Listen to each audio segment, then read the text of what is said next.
السلام علیکم ورحمۃ اللہ وبرکاتہ نحمده ونصلی علی رسوله الکریم رب اشرح لی صدری ویسر لی امری واحلل عقدۃ من لسانی یفقهوا قولی رب زدنی علما اللهم انی اسألک علما نافعا ورزقا واسعا وقلبا شاکرا ولسانا ذاکرا وعملا متقبلا آمین یا رب العالمین۔ تفسیر سورۃ التوبہ آیت نمبر 23 اور 24، دو آیتوں کی تفسیر۔ اعوذ باللہ من الشیطان الرجیم یا ایہا الذین آمنوا لا تتخذوا آباءکم وإخوانکم اولیاء ان استحبوا الكفر علی الایمان ومن يتولهم منكم فأولئك هم الظالمون قل إن كان آباؤكم وأبناؤكم وإخوانكم وأزواجكم وعشيرتكم وأموال اقترفتموها وتجارة تخشون كسادها ومساكن ترضونها أحب إليكم من الله ورسوله وجهاد في سبيله فتربصوا حتى يأتي الله بأمره والله لا يهدي القوم الفاسقين۔ اللہ سبحانہ وتعالی نے اس آیت کریمہ میں حکم دیا ہے کہ کفار سے علیحدگی اختیار کر لی جائے، خواہ وہ تمہارے باپ یا بیٹے ہی کیوں نہ ہوں، اور اگر وہ ایمان کے بجائے کفر ہی کو پسند کرتے ہوں تو پھر ان سے دوستی ممنوع ہے، منع ہے، اور ایسے کرنے پر دھمکی دی گئی ہے، جیسا کہ اللہ سبحانہ وتعالی سورۃ المجادلہ میں بھی فرماتے ہیں لا تجد قوما يؤمنون بالله واليوم الآخر يوادون من حاد الله ورسوله ولو كانوا آباءهم أو أبناءهم أو إخوانهم أو عشيرتهم أولئك كتب في قلوبهم الإيمان وأيدهم بروح منه ويدخلهم جنات تجری من تحتها الانہار۔ اے نبی صلی اللہ علیہ وسلم، جو لوگ اللہ پر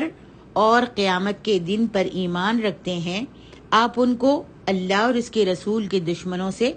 دوستی کرتے ہوئے نہیں پائیں گے، خواہ ان کے باپ یا بیٹے یا بھائی یا خاندان ہی کے لوگ ہوں گے۔ یہ وہ لوگ ہیں جن کے دلوں میں اللہ تعالیٰ نے ایمان پتھر پر لکیر کی طرح تحریر کر دیا ہے اور اپنی طرف سے روح کے ساتھ ان کی مدد کی ہے، اور وہ ان کو بہشتوں میں جن کے نیچے نہریں بہہ رہی ہیں اللہ سبحانہ و تعالیٰ داخل کرے گا۔ اللہ اکبر۔ اور اس آیت میں بھی اللہ تعالیٰ نے یہی فرمایا ہے یا ایھا الذین آمنوا لا تتخذوا آباءکم واخوانکم، اے لوگو جو ایمان لائے ہو، اگر تمہارے باپ اور تمہارے بھائی اولیاء ان استحبوا الکفر علی الایمان، ایمان پر کفر کو پسند کریں تو تم ہرگز انہیں دوست نہ بناؤ۔ ومن یتولہم منکم، اور تم میں سے جو ان کو دوست بنائے گا، فاولئک ھم الظالمون، تو وہی لوگ ظالم ہیں۔ حافظ بہیقی نے عبداللہ بن شودب کی حدیث کو بیان کیا ہے کہ حضرت ابو عبیدہ بن جراح رضی اللہ عنہ کا والد جو تھا، بدر کے دن ابو عبیدہ کی طرف نیزہ سیدھا کر رہا تھا، اور ابو عبیدہ رضی اللہ عنہ اپنے والد سے اعراض کر رہے تھے۔ جب جراح باز نہ آیا تو اس کے بیٹے ابو عبیدہ نے اس کو قتل کر دیا۔ اسی کے بارے میں اللہ سبحانہ و تعالیٰ نے اس آیت کو نازل فرمایا لا تجد قوما یؤمنون باللہ، جو پہلے میں نے سورۃ المجادلہ کی آیت پڑھی ہے۔ پھر اللہ سبحانہ و تعالیٰ نے اپنے رسول کو حکم دیا کہ ان لوگوں کو وعید سنا دیں جو اپنے اہل و عیال اور اعز و اقارب کو اللہ اور اس کے رسول اور اس کی راہ میں جہاد سے زیادہ عزیز رکھتے ہیں۔ اور آپ جانتی ہیں کہ ایمان کا تقاضا بھی یہی ہے کہ اگر باپ یا بھائی کافر ہوں تو ان سے قرابت تو کیا رقابت بھی نہیں رکھنی چاہیے، اور اگر مومن یا مسلمان اس معیار پر پورا نہیں اترتا تو سمجھ لیں کہ اس کا ایمان مکمل نہیں ہے۔ اگر مومن مسلمان اللہ اور اس کے رسول کی اطاعت کرنے والا اور پکا موحد مشرکوں سے یا اپنے کافر دوستوں سے دوستی رکھتا ہے یا اپنے مشرک بھائیوں سے دوستیاں رکھتا ہے اور ان کے خرافات میں، ان کی بدعات میں اور ان کے شرک میں شریک ہوتا ہے، تو یاد رکھیے کہ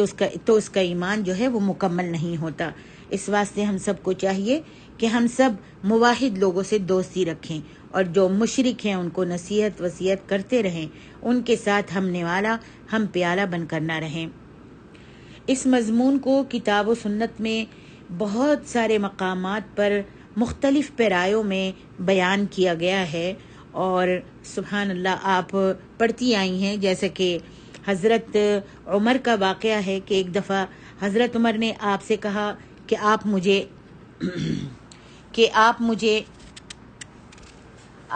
سب سے پیارے ہیں۔ جب کہا تھا حضرت عمر نے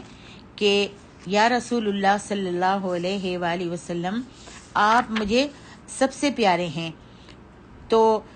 نبی علیہ السلام کا ہاتھ تھامے ہوئے تھے، عمر ابن خطاب نبی صلی اللہ علیہ وسلم کا ہاتھ تھامے ہوئے تھے، تو انہوں نے عرض کی اللہ کی قسم ہے اللہ کے رسول آپ مجھے میری جان کے سوا ہر چیز سے زیادہ محبوب ہیں۔ تو نبی علیہ السلام نے کیا فرمایا تھا؟ فرمایا لا یؤمن احدکم حتی اکون احب الیہ من نفسہ، تم میں سے کوئی شخص بھی اس وقت تک مومن نہیں ہو سکتا جب تک مجھ کو اپنی جان سے بھی زیادہ محبوب نہ سمجھے۔ تو حضرت عمر نے فوراً عرض کی کہ اللہ کی قسم ہے اللہ کے رسول اب آپ مجھے میری جان سے بھی زیادہ عزیز ہیں۔ تو میرے اور آپ کے پیارے نبی نے فرمایا الآن یا عمر، اے عمر اب تم مومن ہو گئے۔ اسے شیخین میں سے صرف امام بخاری نے نقل کیا ہے۔ اللہ اکبر۔ آگے ارشاد ربانی ہے قل ان کان آباؤکم وابناؤکم واخوانکم وازواجکم وعشیرتکم، فرمائے اے نبی کہہ دیجئے اگر تمہارے باپ اور تمہارے بیٹے، تمہارے بھائی، بیویاں اور تمہارا کنبہ قبیلہ اور جو مال تم نے کمایا ہے اور وہ تجارت جس کے کم ہونے پر، مندہ پڑنے سے تم ڈرتے ہو، کم ہونے سے تم ڈرتے ہو، اور وہ مکانات جنہیں تم پسند کرتے ہو، یہ سب تمہیں اللہ اور اس کے رسول اور اس کی راہ میں جہاد سے زیادہ عزیز ہیں۔ اگر ان سے زیادہ محبت کرتے ہو اور یہ ساری چیزیں تم کو اللہ کی راہ میں جہاد کرنے سے اور نبی اور اللہ کی محبت سے زیادہ عزیز ہیں تو انتظار کرو یہاں تک کہ اللہ سبحانہ و تعالیٰ اپنا حکم لے آئے، اور اللہ نافرمان لوگوں کو ہدایت جو ہے نہیں دیتا۔ اس آیت میں جن رشتوں کا ذکر کیا گیا ہے ان سے انسان کو فطری لگاؤ ہوتا ہے۔ باپ سے کس کو محبت نہیں ہوتی؟ بیٹوں سے، بھائیوں سے اور بیوی سے کس کو محبت نہیں ہوتی؟ سبحان اللہ، یہ اللہ تعالیٰ نے فطری محبتیں رکھی ہیں، بیویوں سے بھی محبت رکھی ہے، بیٹوں سے بھی محبت رکھی ہے، اور سبحان اللہ مکان سے بھی، جس مسکن میں انسان رہتا ہے اس سے بھی آدمی محبت کرتا ہے، پسند کرتا ہے کہ میں اچھے مکان میں رہوں۔ فطری لگاؤ اللہ سبحانہ و تعالیٰ نے یہ دیا ہوا ہے۔ اور بعض مسلمانوں کے باپ یا بیٹے یا بیویاں کافر تھیں اس وقت جو اس آیت میں جن رشتوں کا ذکر کیا گیا ہے ان سے انسان کو فطری لگاؤ ہوتا ہے، اور بعض مسلمانوں کے باپ یا بیٹے یا بیویاں کافر تھیں اس وقت جنہیں چھوڑ کر ہجرت کرنا مشکل سی بات تھی۔ اسی طرح انسان کو اپنے کمائے ہوئے مال و دولت، اپنے کاروبار سے اور اپنی جائیداد سے بھی بہت محبت ہوتی ہے، کیونکہ یہ چیزیں اس کے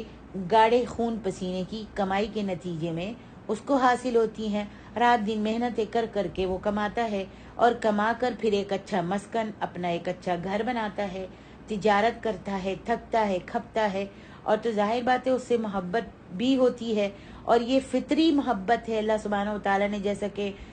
سورۃ آل عمران میں آپ نے پڑھا ہے کہ زُيِّنَ لِلنَّاسِ حُبُّ الشَّهَوَاتِ مِنَ النِّسَاءِ وَالْبَنِينَ وَالْقَنَاطِيرِ الْمُقَنطَرَةِ مِنَ الذَّهَبِ وَالْفِضَّةِ، سونے چاندی کی بھی محبت اللہ تعالیٰ نے دی ہے، اور اللہ تعالیٰ نے اس دنیا کو مزین بنایا ہے، اور یہ ساری چیزوں کی محبت جو ہے یہ انسان کے اندر فطری ہے، اللہ تعالیٰ نے ڈالی ہوئی ہے۔ تو ظاہر بات ہے وہ تجارت سے بھی، جائیداد سے بھی محبت کرتا ہے کہ یہ فطری محبت ہے، لہذا انہی چیزوں سے مومنوں کے ایمان کا امتحان لیا گیا ہے کہ آیا وہ ان چیزوں کو چھوڑ کر دین کی خاطر ہجرت اور جہاد کرتے ہیں یا نہیں۔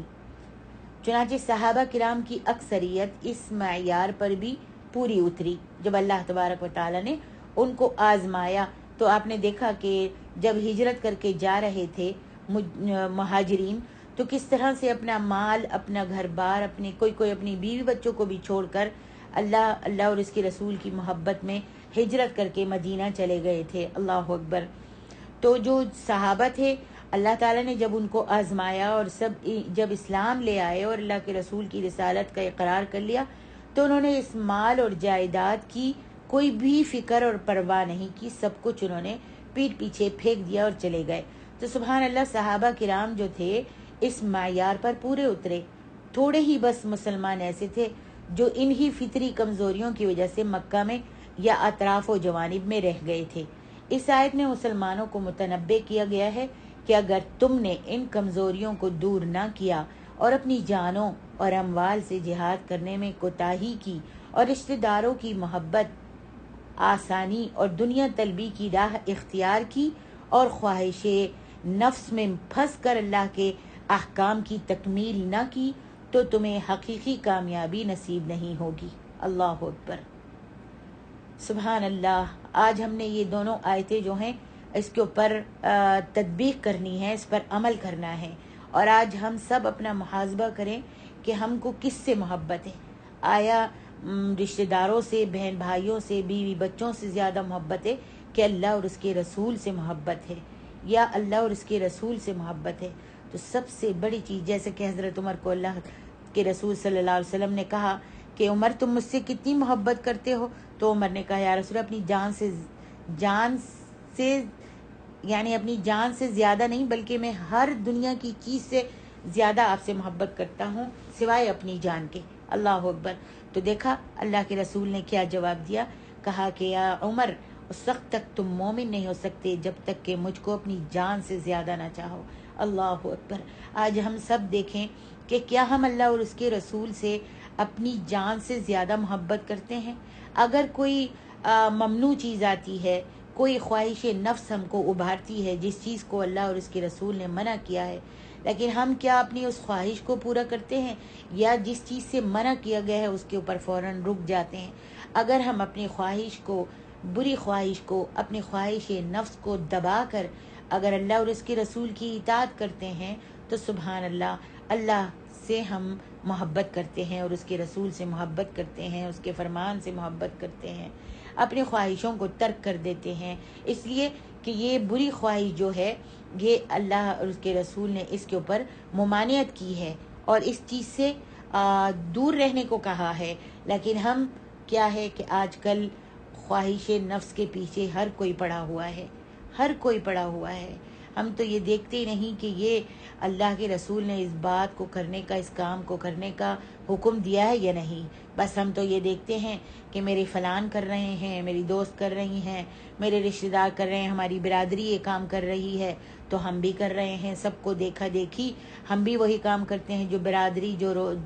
دوست احباب کرتے ہیں وہی کام کرتے ہیں اور اس کے پیچھے لگے رہتے ہیں۔ نہیں میری بہنوں، ہر وہ کام کرو جس پر اللہ اور اس کے رسول کی مہر لگی ہوئی ہے، جو قرآن و سنت سے ثابت ہے، اور ہر اس کام کو چھوڑ دو۔ ہر وہ کام دین نہیں ہوتا جو میرے اہل، جو میرے قرابت دار، میرے رشتہ دار، میری برادری، میرے دوست احباب کر رہے ہیں، ہر وہ کام دین نہیں ہوتا۔ دین وہ ہے جو اللہ اور اس کے رسول نے جس کام کو کرنے کا حکم دیا ہے وہ دین ہے، وہ شریعت ہے۔ اگر ہم ان کاموں کو اپنائیں گے اور ان پر عمل کریں گے تو یہ کامیابی ہے. اللہ اکبر. دنیا کی کامیابی ہم نے آج کل اس میں سمجھ لی ہے کہ جو بہت زیادہ مال کما رہا ہے وہ کامیاب انسان ہے، جس کے پاس بیٹوں کی فوج ہے وہ کامیاب انسان ہے، یا جس عورت کے پاس خوبصورتی ہے، مال و دولت ہے، عزت ہے، حسب نسب ہے، یا پھر اعلیٰ منصب پر ہے تو وہ کامیاب ہے. نہیں نہیں، یہاں پر کہا گیا کہ کامیاب وہ ہے جس نے اللہ اور اس کے رسول سے محبت کی. یہ ساری چیزیں، اس کو اللہ سبحانہ و تعالیٰ نے زینت بنایا ہے دنیا کے لیے. آل اولاد مال، جتنی بھی چیزیں ہیں، سونا چاندی، جتنی بھی چیزیں ہیں، مسکن، ظاہر بات ہے مسکن نہیں ہوگا تو انسان کہاں پر رہے گا، مکان نہیں ہوگا، گھر نہیں ہوگا تو کہاں رہے گا. اور ظاہر ہے جس کو اللہ سبحانہ و تعالیٰ نے دیا ہے مال تو اس کو چاہیے کہ اچھے سے اچھا مکان بھی بنائے، لیکن اس مکان کی محبت اور اس تجارت کی، مال کی محبت جو ہے